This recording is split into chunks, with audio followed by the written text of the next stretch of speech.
The first time I saw the bruise in the shape of a backpack strap on her shoulder, the light in our kitchen was the thin, watery kind that comes through old glass in winter. It made everything honest. The kettle muttered on the stove. Our dog, Rook, lay by the back door with the patient stillness of a creature who knows the difference between waiting and worrying. My daughter kept her eyes on the smear of jam on her plate as if the courage to speak were hidden there, and I felt, not for the first time, the helpless ache of loving someone you cannot shield with your own bones. Outside, the bus exhaled at the corner. She flinched at the sound. When she finally said, "It's fine, Dad," it was with the practiced calm of a fireman stepping into smoke. I watched her tuck her hair behind her ear and shift her body into that smallness children invent when they believe the world is safer if they make less noise.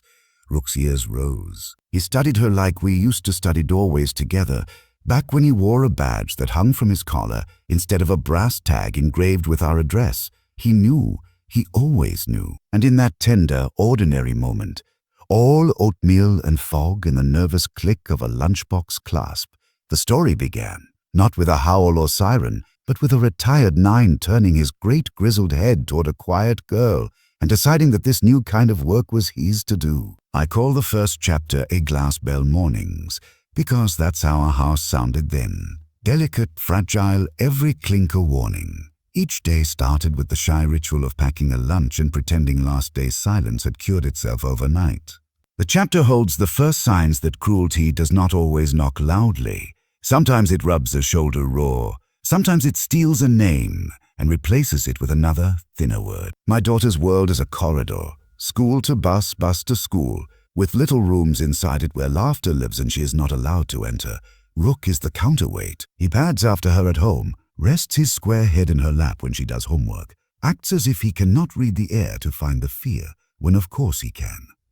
In this part, we learn his history in pieces. A scent of gun oil in his coat that lingers no matter how many baths we give him. The way he ignores a ringing doorbell until I tell him twice. The old reflexes, healing to my left, scanning thresholds that are the muscle memory of another life. These details join the weather. Morning frost on the mailbox, a bus window fogged by nervous breath, a hallway with fluorescent lights that hum like tired insects. The chapter bends toward the first confrontation I do not witness, because that is how these stories work. Grown-ups look away, systems smile, and children build small, invisible shelters. Yet under everything is the slightest shifting of weight, the awareness that we live with a dog who once ran toward danger when others ran away, and that he is listening. The second chapter is the map of small bruises. It doesn't rely on visible marks, though there are a few. A scuff on a new notebook, a pencil snapped cleanly in two, a tiny starburst crack in a phone case where it met the floor. The true cartography is emotional. The Bullies, 2 8th-grade boys with voices they are still learning to pilot, and a girl who wields silence like a blade, find the edges of my daughter's quietness and push. They push in bathrooms, where the echo makes every whispered insult a chorus. They push on the bus, where adults are busy and eyes slide away like raindrops. They push on group chats, where the cruelty wears a mask of emojis. The chapter watches how fear alters posture, how it teaches a child to carry herself as a ghost. We meet the homeroom teacher with kind hands and tired eyes, the counselor who says the right things but whose office smells like a place problems come to rest rather than depart. Rook's presence in these pages is wordless and steady. He has started meeting my daughter at the door each afternoon, not with the wild joy of a pet, but with the measured scan of a partner. He leans into her when she cries so softly I only know it because of the damp stripe in his fur. And one evening when she forgets herself and tells him everything, the quiet is broken by a different sound, a dog's low, thoughtful rumble that is not anger, not yet, but a promise. Chapter 3 is of the training we didn't know we needed. This is where the story begins to turn. I pull Rook's old collar from the drawer where I've kept it like a worn medal and trace the stamped numbers with my thumb. We go outside, the 3 of us, into dusk that feels like a held breath. I show my daughter how he used to work, the way he will sit until the universe ends if you tell him and mean it, the way he tracks my right hand, my left eye, my intent, the way he breaks into a run so clean it looks like a prayer. She learns his commands in a voice that grows steadier each day, and he responds with the grace of a professional who has been waiting for work worthy of his age. Their partnership changes the atmosphere of the house. Something braver moves through the rooms. Through the room. It is not about teaching a dog to attack. It is about teaching a girl that she is not alone and that she can be the voice that steadies something larger than herself. We practice scenarios like games. Passers-by, thresholds, the polite distance that says we are not afraid nor seeking trouble. I teach her about space, about choosing where to stand, about the strength that exists in posture and breath. She teaches me about the small, daily courage I can no longer see because life has made me impatient. The chapter ends with her hand hovering over Rook's head, not to pet him but to pause, to sense that power can be gentle. The fourth chapter is at the corner by the chain-link fence. It is a geography you only know if you have walked home with a fast-beating heart. Late autumn, early dark. A street light that buzzes like a bad thought. The chain-link fence with a mouth of weeds gripping it. This is where the bullies wait one evening, where their bravado is loud enough to drown out the tiny voice that says, "Not this way." Rook is with my daughter because I have started walking him to meet her near the corner, keeping back a little to let her own feet carry her. What happens next is not cinematic in the way people think of hero dogs, all teeth and angles. It is cinematic in the way truth is, unspectacular and absolute. No. When the tallest boy steps too close, Rook moves between them with the fluidity of a door closing. He does not growl. He simply stands there, every muscle a sentence, his gaze calm and unwavering on the boy's chest, not his eyes. He takes one half-step forward, and the boy takes one half-step back, and in the breath between those two motions is a decade of training I did not deserve, but am grateful for. The girl with the blade of silence laughs, high and thin, but it frays at the edges. My daughter says, "Let me pass," in the voice she uses for Rook when she needs him to hold a command. And I swear the night adjusts its weight. They move. She walks home with Rook's shoulder brushing her hand, and the world does not crack open to swallow anyone, and yet it has changed. The fifth and final chapter is at the sound of a name said right. Recovery is never a straight road. The kids at school do not become saints overnight, but something has shifted in the physics of my daughter's days. She sits taller in class because Rook taught her the geometry of a spine that remembers its own strength. She tells me she wants to join the library club, then the debate team, and we practice arguing kindly at the dinner table into Rook's eyes and puts a paw on her knee as if to say, "Gentle now." One morning, the smallest of the bullies, who is not actually small, just young, stops by our fence as we water the marigolds. "It's not about protection," I said. "It's about partnership." She nodded. "A school can be a place where small harms repeat until they feel like background radiation," she said, then apologized for sounding like a pamphlet. "I am trying to find the right words. I'm trying to find the right words." I poured tea. Rook drifted over to rest his chin on my daughter's knee. The counselor asked if we'd like to start a small workshop, just a quiet little group about boundaries and breath, an experiment. She offered a permission slip like a passport to a kinder country. My daughter read the sheet in silence, then signed her name with a pressure that did not tear the paper. When she handed it back, a little light shifted in the room, like sun re-entering a place it had loved and then left for a while. The group began in an empty classroom after school. On the first day, 4 kids came. My daughter, the constellation girl, a small boy, whose backpack looked like it weighed more than he did, and a tall girl with a laugh that tried too hard to protect her from herself. The near-spring light slanted through the blinds in bright strips, dust lifting and falling as if it had something to say. Rook lay on a mat by the wall, watching with the polite attention of a retired professional invited to a high school career day. They practiced standing with feet planted, shoulders soft, eyes level. They practiced saying, "That's close enough," and "I'm not comfortable," and a "please move." Ridiculous sentences, I thought, the kind the world shouldn't need, but in their mouths they turned to keys. While they spoke, Rook would flick an ear, shift a paw, lift his head when voices trembled, lower it when they steadied. I wanted to believe he understood English, but the truth was simpler and more profound. He understood bodies, the way they telegraph what the mouth cannot risk. At the corner by the chain-link fence, where they learned to count bus stops by the rhythm of their fear, things came to a point as things do. It was a gray day. Even the birds seemed undecided about song. The boys waited, hands in pockets, trying to look like they were there for reasons other than meanness. The girl who kept her silence sharp was leaning against the pole, her face a lesson in the kind of acting adults applaud on stages and ignore in hallways. I stayed back under the guise of talking to another parent whose smile had that brittle quality you find in people who are also carrying something heavy and private.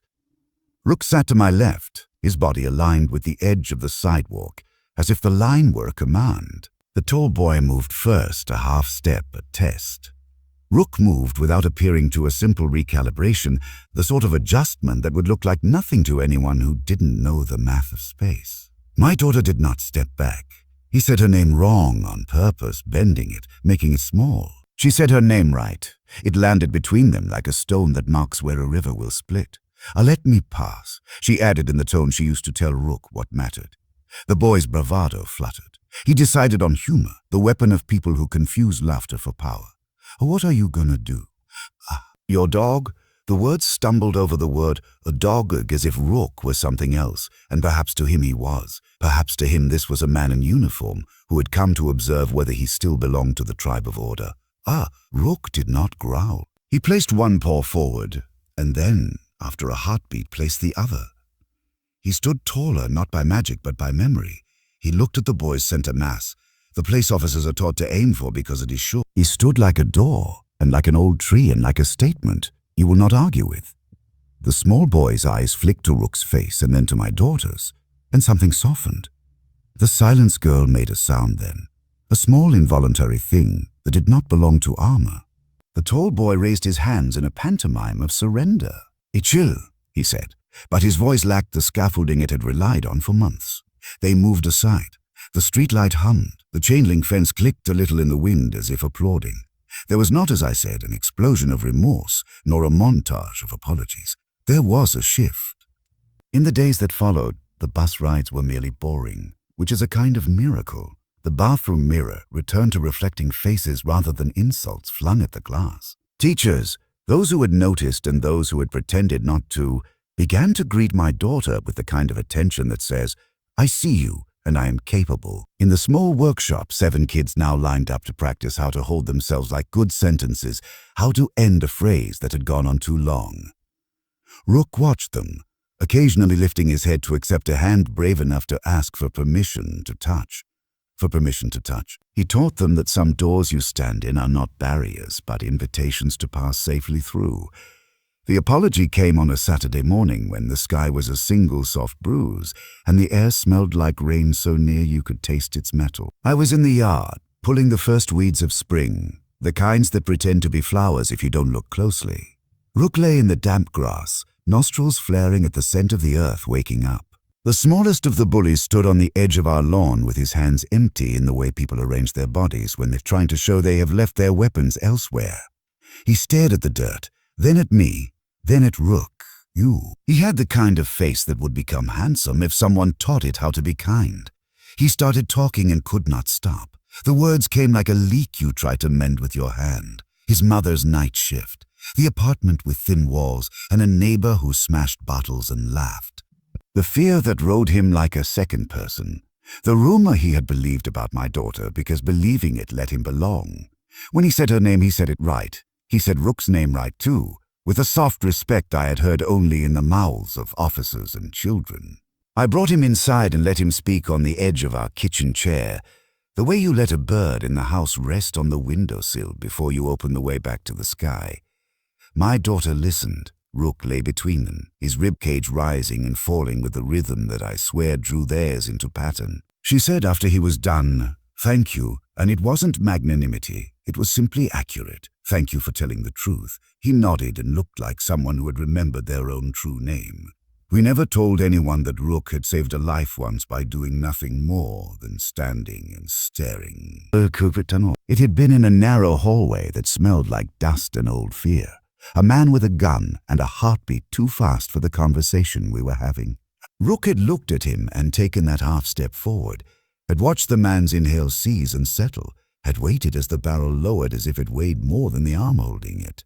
The memory was mine to carry, but when I watched my daughter walk through a crowd of kids who bent around her like grass making way for a river that knows itself, I thought about the quiet power of presence and how we undervalue it because it sells poorly and cannot be packaged. Spring moved into the house like a kind guest.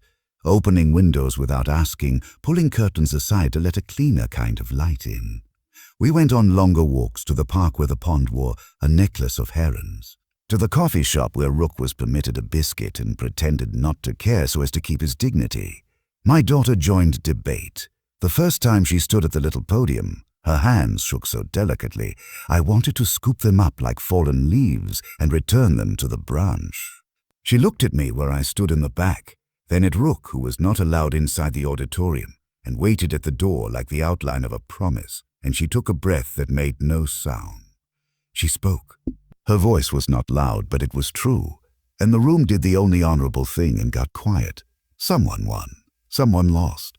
Those things mattered, and yet they did not touch the real victory, which was that she had used her mouth to shape the world rather than merely endure it. We celebrated with cheap pizza and a movie. We only half-watched. Rook slept with his chin on my boot, the kind of intimacy I had once trained out of him and now welcomed like the evolution of love. My daughter leaned her head on my shoulder the way she used to when she was small and thought I held the moon on a string for her. "Did you think I'll always be like this?" she asked in the dark, the blue television light painting the room with an underwater patience. "Like what? Scared sometimes." "Strong sometimes." I told her the truth, yes. And also, it will get easier to be afraid without letting fear choose your direction. Rook made the kind of sound a dog makes when he dreams of running and is running, somewhere in that old country of fields and commands. I touched his ear. "He's retired," I said, and not finished. She smiled without showing her teeth. Me too. The bullies did not vanish. They grew up in slow inches, tripped over their own growth, tried and failed and tried again to be decent. We saw them at the grocery store, and at graduation, and once at a stoplight where the tall one drummed his fingers on the steering wheel and looked over and gave a polite nod. That was equal parts apology and truce. There are stories where enemies become friends. Ours is not that. Ours is a story where children learn that other people are not mirrors or targets or clay, but rooms you enter with care. It was enough. On the last day of middle school, the sun climbed the sky with that shamelessness June allows. The bus exhaled one final time, and a girl stepped off who had acquired height and a certain loosened steadiness. Rook stood at the gate, white at his muzzle, a little stiffer in the mornings, still keen. She dropped her backpack and knelt and put her face in his neck. I looked away to give them privacy, though I had been present for every other ceremony of their partnership. The garden buzzed with the honest work of bees. Somewhere far off a siren sang a distant blue note, and for a heartbeat I saw Rook as he had been, muscles taut, mind an arrow. Then he shook the memory from his coat and leaned harder into the girl who had become his finest case. We ate strawberries that tasted like someone had put sugar in the soil. We said thank you to what had held. We said goodbye to what had hurt. We let the future arrive as quietly as a dog's breath against a small, brave hand. That night a storm rolled in from the west as if the horizon had remembered how to be dramatic. Lightning stitched the sky. Thunder reorganized the furniture of the air. My daughter stood at the window with Rook pressed against her thigh, both of them outlined in the pale light that makes people look like their truest selves. "Remember when I hated the bus?" she said, not as a question, but as a way to place a marker on the map of her life. "I do," I said. "I remember when you started saying your name like no one could steal it." She nodded. The rain came heat shiny and then cool. It tapped the roof like fingers counting a blessing. She turned from the window and crossed the room, and Rook followed, not because she commanded him, but because love teaches you the shape of another's movement, and you want to be where they are going. She touched my shoulder. Her fingers were still small enough to make me want to be enormous for her, and large enough to remind me I could not always be. "A good night," she said. When the door clicked, the house exhaled. Rook settled by my chair and placed his head on my foot with the weight of trust. I thought of the first morning, the thin light, the bruise shaped like a strap. I thought of a fence and a boy learning to unclench his hands. I thought of a room behind the gym where children practiced the architecture of safety in the language of breath. I thought of all the names we get wrong and finally learned to say right.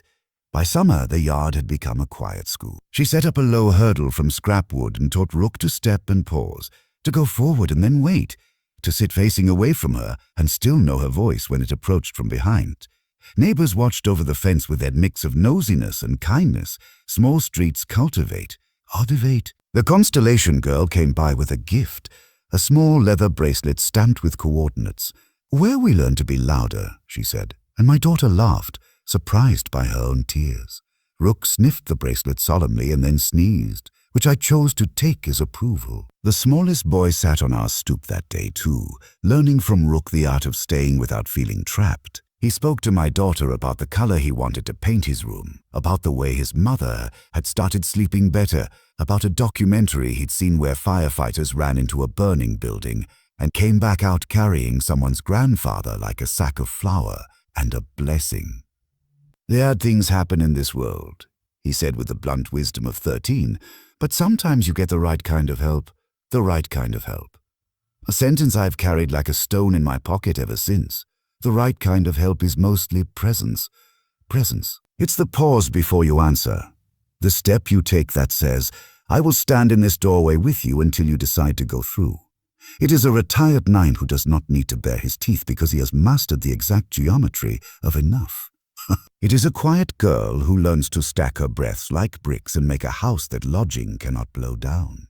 It is a father who fails to fix what cannot be fixed and then learns the humility of accompaniment, which is heavier and holier than rescue. On the first day of high school, the glass in our kitchen was still old. The light was still honest. The kettle muttered like an old friend who knows all your stories. Rook's bed had been moved closer to my daughter's door because his hips were stiff, and the stairs in the night had become too ambitious. She came down in a sweater that made her look like a painting of late September. She poured cereal, then put the bowl down untouched and came to Rook, sinking to the floor with the grace of someone who is no longer trying to take up less space than they use. She put her forehead to his and whispered words. I did not lean in to hear, because some prayers are none of my business. When she stood, she picked up the leash. "Walk me to the corner?" she asked. We moved through the quiet street, past mailboxes and the neighbor's lawn gnome that the neighborhood kids dressed in a scarf when it snowed. The chain-link fence still had weeds clinging to it like stubborn thoughts. The streetlight hummed. The bus exhaled. She turned to me and to Rook and smiled a smile with no wince in it. "I'll be okay," she said. "I know," I answered, and on that morning it was not a wish but a statement. Rook watched the bus doors close on her. He sat until the bus turned the corner, and then a beat longer, as if waiting for an old command. I touched his shoulder. He shifted his weight and leaned into me, his body heavy with the kind of tired that comes from work done correctly. We walked home together, the two of us, the street brightening by degrees. In the yard, the marigolds ignited their humble sun. I poured water over their roots and listened to the soft applause of leaves. Inside, the kettle began again. I thought about calling the old handler to tell him the story, but then I decided to keep it. Some things you write on your own heart and carry there, so the valves can read it each time they open and close. Rook settled on the rug and sighed the deep sigh of those who have stood in doorways and held steady. I sat in the chair by the window and watched the light change. When I said her name into that room, it felt like returning a found object to its rightful owner, set gently on a table, polished by use. The day stretched ahead, ordinary and luminous. Rook lifted his head, as if he too had heard the echo of a promise kept. And in that quiet, honest house, with the old glass and the muttering kettle, the story landed on its final image. A girl stepping into a day that belonged to her. A dog who had learned that finishing one career is not the same as being done. And a name said right, ringing like a bell that refuses to break.